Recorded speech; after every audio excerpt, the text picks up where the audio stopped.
안녕하세요. 교회의 기초라는 주제로 오늘 이야기 한번 시작해 볼까 하는데요. 여러분, 성경을 읽다 보면 누구나 한 번쯤은 이런 궁금증 가져본 적 있으실 겁니다. 자, 바로 이 질문이죠. 아니, 왜 마태, 마가, 누가, 요한 이렇게 네 명이나 거의 비슷한 시기에 이야기를 하고 있는 걸까요? 어떤 부분은 똑같아 보이고 또 어떤 부분은 미묘하게 달라서 오히려 헷갈릴 때도 있잖아요. 그런데 사실 여기에는요, 정말 놀랍고도 완벽한 신학적인 비밀이 숨어 있습니다. 그래서 오늘 이 질문에 대한 답을 찾아가는 여정을 한번 떠나볼 텐데요. 순서는 이렇습니다. 먼저 도대체 왜 복음서가 4개여야만 하는지 그 큰 그림을 한번 그려볼 거고요. 그리고 각 복음서가 그리스도의 어떤 면을 집중적으로 보여주는지 하나씩 뜯어볼 겁니다. 그리고 마지막으로 이 모든 조각들이 어떻게 하나의 완벽한 기초를 만들어내는지 확인하게 되실 겁니다. 자, 그럼 가장 근본적인 질문부터 시작해보죠. 도대체 왜 복음서는 4개나 필요한 걸까요? 핵심은 바로 이거예요. 4권의 복음서는 그냥 각자 다른 이야기를 하는 별개의 책이 아니라는 겁니다. 마치 튼튼한 건물에 4개의 기둥이 꼭 필요하듯이 이 4권의 책이 함께 모여서 하나의 완전한 진리, 온전한 그리스도를 증거하고 있다는 거죠. 관점은 조금씩 다르지만 그 안에는 정말 완벽한 통일성이 흐르고 있어요. 이 통일성을 푸는 열쇠가 바로 언약성 취사적 관점이라는 건데요. 좀 어려운 말 같죠? 쉽게 말해서 이런 거예요. 구약 성경 전체에 걸쳐서 하나님이 계속 약속하셨던 그 메시아, 즉 그리스도가 바로 이 나사렛 예수를 통해 완벽하게 이루어졌다. 바로 이 관점으로 성경 전체를 보는 거죠. 사복음서는 바로 이 관점에서 예수가 그 모든 언약의 성취자라는 사실을 여러 각도에서 입체적으로 증명하는 일종의 증언서라고 할 수 있습니다. 그럼 첫 번째 기둥, 마태복음부터 한번 살펴볼까요? 마태복음은 그리스도의 직임, 그러니까 그분의 역할에 초점을 맞추고 있어요. 마태복음의 핵심을 딱 한 문장으로 보여주는 말인데요. 마태는 예수가 도대체 어떤 역할을 수행하기 위해 오셨는지, 그분의 공식적인 직임이 무엇인지를 중심으로 이야기를 쭉 풀어갑니다. 마태복음은 그리스도의 역할을 크게 3가지로 딱 정리해줘요. 첫째, 하나님의 뜻을 우리에게 가르쳐 주시는 선지자. 둘째, 교회를 다스리고 통치하시는 주권자, 바로 왕이시고요. 그리고 마지막으로 우리의 모든 죄를 용서하시는 구원자, 제사장이시라는 겁니다.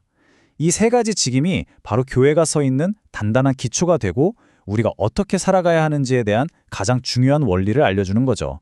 자, 다음으로 마가복음을 볼게요.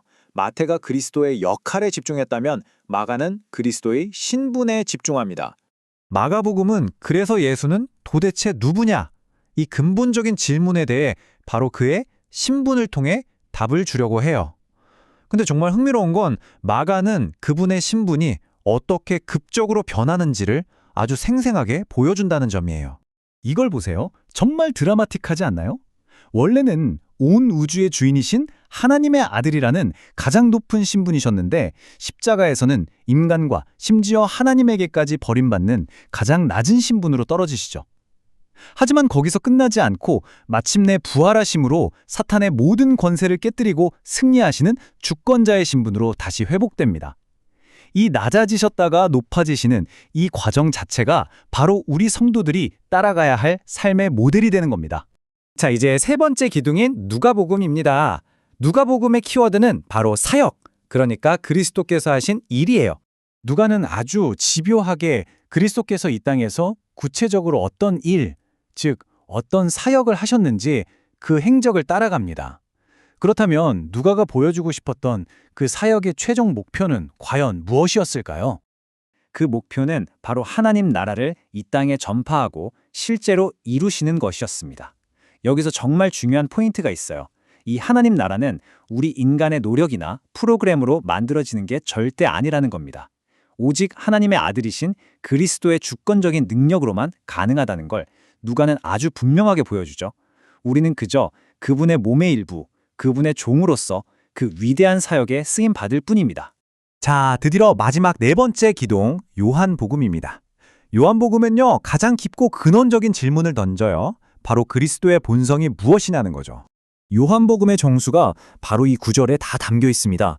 다른 복음서들이 무슨 일을 했나, 어떤 신분인가, 어떤 사역을 했나에 집중했다면 요한은 그는 근본적으로 누구인가, 이 본질적인 질문을 파고드는 거예요.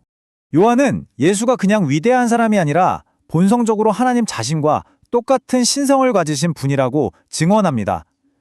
세상이 창조되기 전부터 계셨던 그 말씀이 인간의 몸을 입고 이 땅에 오셨다는 거죠. 그리고 그분 자신이 바로 절망의 어둠을 밝히는 빛이고 죽음을 이기는 영원한 생명의 근원이라고 선포합니다.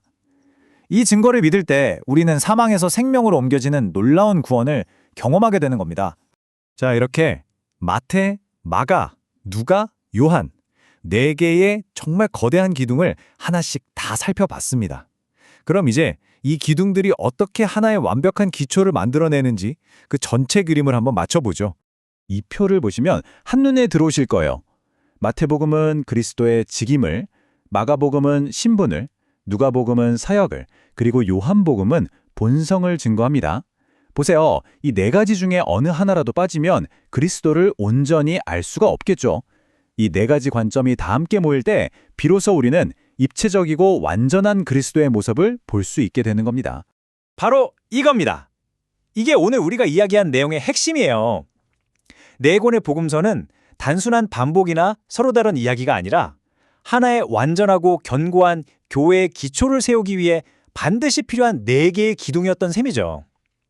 이 흔들리지 않는 기초 위에 교회가 세워지고 또 우리 각자의 삶이 세워지는 겁니다. 이 흐름을 한번 보세요.